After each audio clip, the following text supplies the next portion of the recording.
Welcome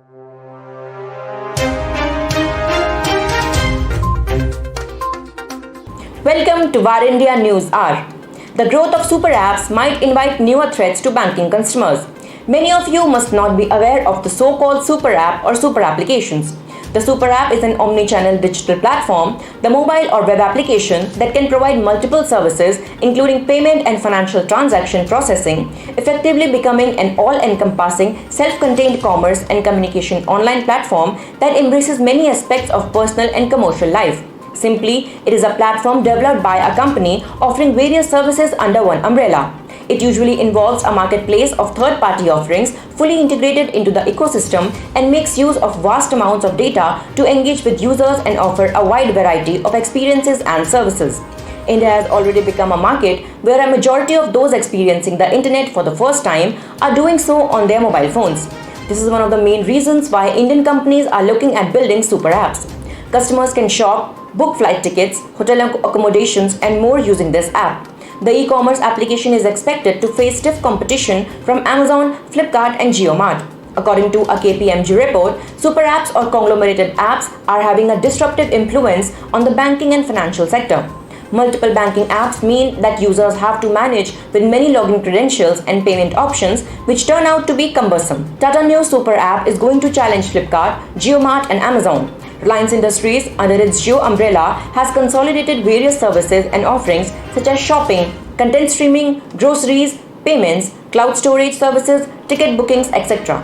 Further, Alibaba Group investee Super App Paytm started as an e-wallet and now offers a gamut of additional services such as mobile payments, e-commerce, insurance, movie tickets, digital gold, and so on. Flipkart Group-owned payments app PhonePe has tied up with companies such as Ola Cabs, Swiggy, Grofers, Ajio, Decathlon, Delhi Metro, Booking.com, etc. to offer these services from within its own app. Since super apps are creating a huge shift in customer loyalty, they also pose a risk of gaining leverage over the financial service provider in terms of service listing and payments.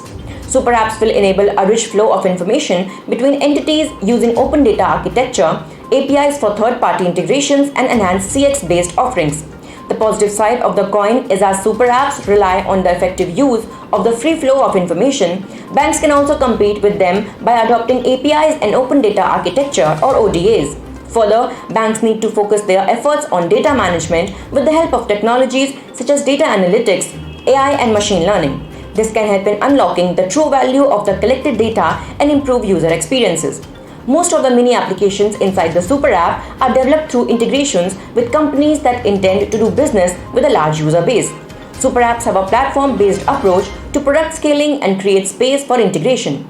Experts see this as a growing risk with the super app, as personalization involves taking customer data and figuring out how to provide the best experience possible to specific audience segments in real time. Here we are talking about hyper-personalization to bring threat to personal data security. The challenge is, if these repositories are compromised, all user inputs and outputs could be compromised. Attackers can easily obtain the personal data of users, transaction histories, contacts, payment card details, favorite locations, and much more. Let's look into today's headlines in VARINDIA. India suspends tourist visas for Chinese citizens. Global airlines body International Air Transport Association has told its member carriers that India has suspended tourist visas issued to Chinese nationals as a response to Beijing stonewalling India's appeals about approximately 22,000 Indian students enrolled in Chinese universities are unable to go back for physical classes. The students had to leave their studies in China and come to India when the COVID-19 pandemic began in the beginning of 2020. The neighboring country has till date refused to let them enter. The IATA also said that tourist visas with a validity of 10 years are no longer valid. UnionBank launches super app UnionNXT and Project SMBHAV. The Union Bank of India launched its super app named UnionNXT and digital transformation project SMBHAV with an investment of around Rs 1,000 crore for the current financial year 2022-23. A banking super app essentially combines a number of services such as payments, online shopping, bill payments, recharges, investment loans, and fund transfer on a single platform. The public sector lender aims to have 50% business growing on the digital platform by 2025. UPI server gets restored after brief outage.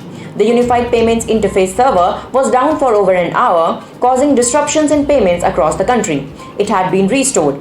Users tweeted their complaints about transactions not being processed through major UPI apps like PhonePe, Google Pay and Paytm and were notified of failed payments after long processing times. UPI makes up over 60% of India's retail transactions, and this was the second time in the year that the UPI server went down. GST Council seeks inputs of states for hiking rates of 143 items. The GST Council, the governing body for the indirect tax regime, has sought views of states for hiking rates on 143 items. These items include jaggery, power banks, watches, handbags, chocolates and many others. Of these 143 items, 92% are proposed to be shifted from the 18% tax slab to the top 28% slab. Within a year of July 2017 rollout of the GST Council reduced rates for 1 in every 4 items. The rate cuts on over 350 items out of total 1,211 items in the 5 broad categories of 0, 5%, 12%, 18% and 28% and the GST were estimated to have resulted in a revenue loss of about Rs 70,000 crore in a year. Instagram hashtags do not help in getting more views, says Adam Mosseri.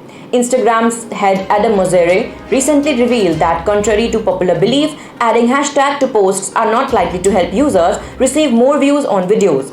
He later clarified that their algorithm reflects likes, comments, direct messages and other interactions on Instagram and shows users content the company feels users will want to see the most.